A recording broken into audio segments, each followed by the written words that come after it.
बिस्मिल्लाहिर्रहमानिर्रहीम। इय्याका नअबुदु व इय्याका नस्तईन। अस्सलाम वालेकुम दोस्तों, मैं आपका दोस्त शाहिद रशीद आपको अपने YouTube channel life stock with Shahid में खुशामदीद करता हूँ। साथियों, आज मैं आप सभी को FMD यानी कि मुँह खोर, जिसको हम मुँह पका खोर पका की बीमारी भी कहते हैं, उसके देसी इलाज के बारे में बताने जा रहा हूँ। साथियों, देसी इलाज का हमारे किसान भाइयों और पशुपालक भाइयों को तमाम को पता होना चाहिए और ये बहुत ज़रूरी है। जैसे ही आपको पता चले कि आपके गांव, आपके क्षेत्र में FMD मुँह खुर की बीमारी आ गई है, जैसा कि जानवरों को तेज़ बुखार हो रहा है, जानवरों के मुंह में छाले निकल रहे हैं, जानवरों के पाँव पर ज़ख़म हो रहे हैं, जानवरों की टांगों में अकड़न सी है, जानवरों के हवाने पर छाले बने हैं, सोजिश हुई है, तो आप फ़ौरन ये देसी इलाज अपने जानवरों पर अप्लाई करना शुरू कर दें, ताकि वो बीमारी आपके जानवरों को हो ही ना, और अगर हो ही जाए तो उसको बिना किसी नुकसान के ठीक किया जा सके। दोस्तों, FMD क्या है, ये कैसे फैलती है और इससे बचने का क्या तरीका है। साथियों, इसका होम्योपैथिक का इलाज भी है, इसका एलोपैथिक का इलाज भी है। दोस्तों, बात चल रही है देसी इलाज की, तो इसका देसी इलाज क्या किया जा सकता है, घरेलू इलाज क्या हो सकता है। दोस्तों, देसी इलाज बताने से पहले मैं आप लोगों को इसकी कुछ एहतियाती तरीक़ाकार बताना चाहता हूँ। दोस्तों, साल में 2 दफ़ा इसका टीका लगता है, जिसको वैक्सीन बोलते हैं, जो आप अपनी करीबी वेटरनरी डिस्पेंसरी से रब्ता करके अपने जानवरों को ईज़िली लगवा सकते हैं और उसको लगवाना चाहिए, और ये बहुत ही ज़रूरी है। दोस्तों, क्योंकि ये एक वायरल डाइज़स है, यानी कि वायरस से पैदा होने वाली बीमारी, इसका इलाज थोड़ा कम ही होता है। तो साथियों, अगर आप मेरे चैनल पर नए हैं तो मेरे चैनल को सब्सक्राइब कर लें और साथ ही बेल वाले बटन को दबाकर ऑल पर क्लिक कर लें। दोस्तों, इन तमाम चीज़ों से निपटने के लिए हमें क्या करना चाहिए, कौन सा ऐसा नुस्खा, कौन सा ऐसा तरीका अख्तियार करना चाहिए जिससे हम अपने जानवरों को FMD मुँह खुर जैसी ख़तरनाक वायरस से बचा सकते हैं। तो साथियों, उससे हमें सबसे पहले जो काम करना है कि हम अपने फार्म के जानवरों को दूसरे फार्म पे ना जाने दें, हम अपने फार्म के जानवरों को अपने फार्म पर ही रोक कर रखें, इनको बाहर जाने के लिए ना छोड़ें, और बाहर से जो जानवर हैं वो अपने फार्म पर ना उनको दाखिल होने दें और उनको ना आने दें, क्योंकि साथियों, ये एक छूत बीमारी है, ये एक जानवर से दूसरे जानवर को बहुत ही तेज़ी से फैलती है।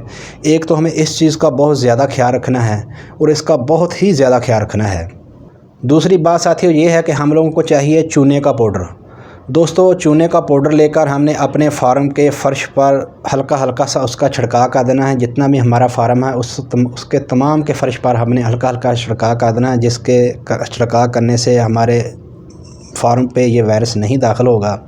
अगर खुदा न खास्ता हमारे फार्म पर किसी जानवर को या कोई जानवर इससे मुतासर होते हैं, उनको बीमार होते हैं, उनके पाँव में छाले बनते हैं, तो जब वो जानवर इसके ऊपर चलेंगे तो चंद ही दिनों में उनके ये ज़ख़म ख़त्म हो जाएंगे, दूर हो जाएंगे और वो बिल्कुल ठीक हो जाएंगे।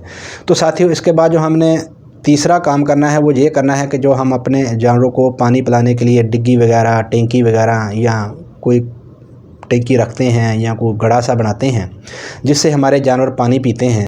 साथियों, उस पानी में हम लोगों ने डले वाला चूना जो है वो डालना है। डले वाला चूना कैसे इस्तेमाल करना है वो मैं आप लोगों को बताता हूँ। साथियों, अगर टैंकी की कैपेसिटी 500 लीटर के करीब है तो हम उसमें 1 किलो डले वाला चूना इस्तेमाल करेंगे। अगर 1000 लीटर के करीब है तो हम उसमें 2 किलो डले वाला चूना इस्तेमाल करेंगे। अगर 1500 लीटर की कैपेसिटी है तो हम उसमें 3 किलो इस्तेमाल कर सकते हैं। अगर 2000 की कैपेसिटी है तो हम उसमें 4 किलो इस्तेमाल कर सकते हैं।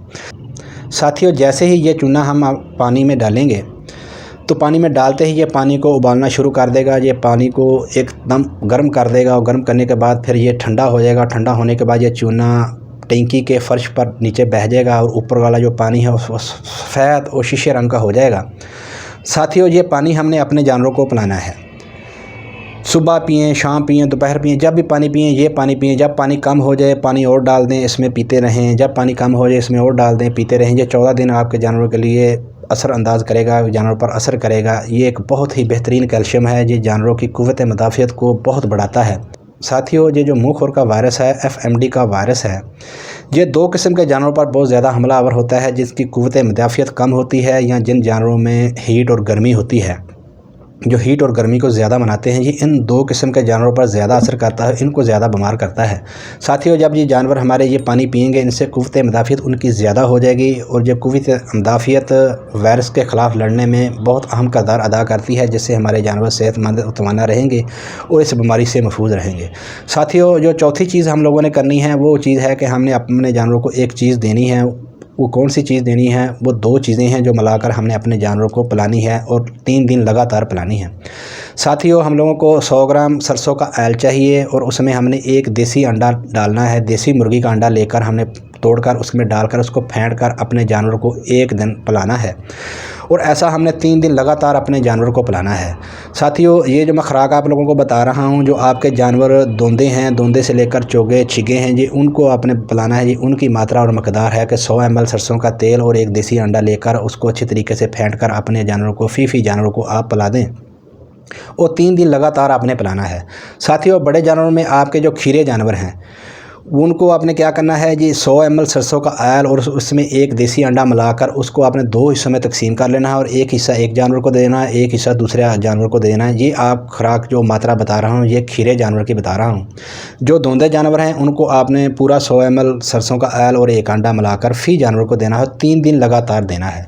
साथियों, अगर आपके भेड़ बकरियों को ये मसला है तो आपने ये 100 ml सरसों का ऑयल और एक अंडा मिलाकर इसको 4 हिस्सों में तकसीम करके आपने अपनी बड़ी भेड़ बकरियों में तकसीम करके देना है और वही अमल करना है कि अपने फार्म से दूसरी बकरियों को नहीं आने देना और ये अपनी बकरियां और भेड़ बकरियां जो हैं ये दूसरे फार्म में नहीं जाने देनी, बाहर नहीं जाने देनी।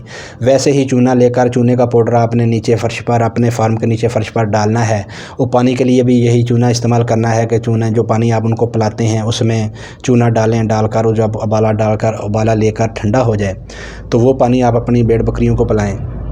वही अमल आप लोगों ने अपनी भेड़ बकरियों के साथ भी करना है। साथियों, भेड़ बकरियों में अगर आपके छोटे जानवर हैं तो यही 100 ml सरसों का ऑयल और एक अंडा फेंट कर आपने इसको 8 हिस्सों में तकसीम करके आपने फी जानवर को देना है। तो इंशाल्लाह जब ये इस्तेमाल करेंगे, इंशाल्लाह आपके फार्म पर मुँह खुर का वायरस बिल्कुल नहीं आएगा। और आ भी जाएगा तो आपके जानवरों को बीमार नहीं कर पाएगा, आपके जानवर यकदम बिल्कुल ठीक हो जाएंगे, या आपका कोई नुकसान नहीं करेगा। क्योंकि साथियों, ये बहुत ही ख़तरनाक मर्ज़ है। इससे हमारे जानवर कमज़ोर हो जाते हैं, लागर हो जाते हैं। जो हमारे दूध देने वाले जानवर हैं, जैसे कि ताज़ा ब्याए हुए जानवर जो 1.5-2 महीने के ब्याए हुए हैं, दूध दे रहे हैं, तो उनको अगर ये मसला हो जाए तो उनके बच्चे जब अपनी माँ का दूध पीते हैं तो उनकी तो मौत हो जाती है।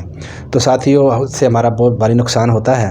तो साथियों, आप लोगों को मेरी ये वीडियो कैसी लगी, लाइक और कमेंट्स ज़रूर कीजिएगा। इस वीडियो के मतलब आपके मन में कोई सवाल हो तो कमेंट्स कीजिएगा, मैं आप लोगों को इसका जवाब दूँगा। तो साथियों, अब मैं आप लोगों से इजाज़त चाहता हूँ, फिर मिलूँगा एक नई वीडियो के साथ। तब तक अपना ख्याल रखें, अपनी दुआओं में मुझे याद रखें। अल्लाह पाक आपको सेहत और तंदुरुस्ती दें। अल्लाह हाफिज़।